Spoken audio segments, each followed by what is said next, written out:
It's still overwhelming when the race starts and you see all the people and the national anthem and the flyover, and it just kind of brings tears to your eyes. It's the biggest sporting event in the world, and you know it's a big part of history. Obviously, it's been in here for 100 years. The Indy 500 is everything to me. It's what I wake up for every day. It's why we built this team in the first place. It's why it's such a tight-knit family deal. It's a race car, but it's composed of 20 different areas, 20 different departments, and you have to have the best people in every department to make it happen. I think just us being a small team, it's honestly like a family. Been coming to this race since I was a kid.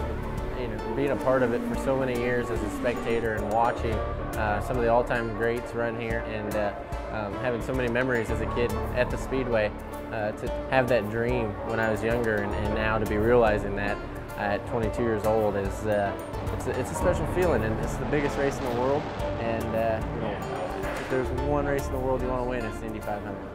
Bryan Clauson, Bob, the quickest lap of the day at 2:21.173. Where did he come from?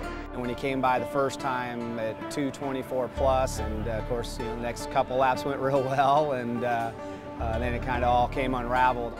It is 2:23.599. So again, and he's in trouble. No, man.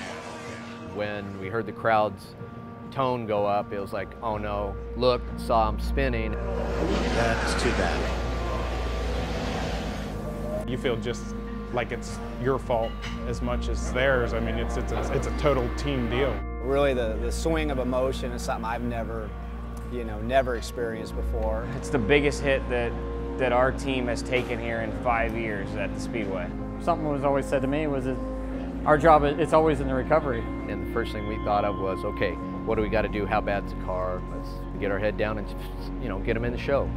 We ended up completely replacing all the suspension on the left side, the engine, the gearbox, and the turbo. It was a massive feat. To do it overnight was just a stroke of a miracle, probably. The team is just, I mean, they're probably the most incredible group of people I've ever met.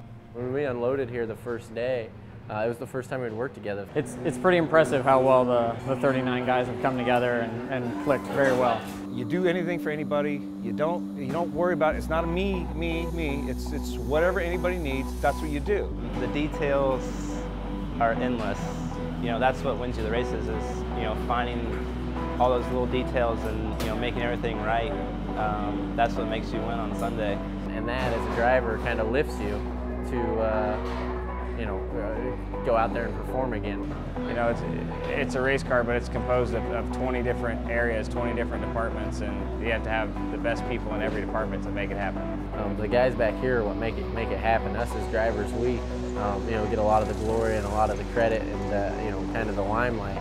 But without these guys back behind us, working in the shop and putting forth efforts like they did last weekend to get the car back on track, we wouldn't be able to do what we love. We know as rookies and being a small team that the odds are stacked against us. But when you surround yourself with great people like we have out here, big things can happen. And I hope that on Sunday that we'll do them proud, and I think to this point we have, and I'm excited about that. It's been a lot of fun, and I can't thank them for helping us get to this point enough.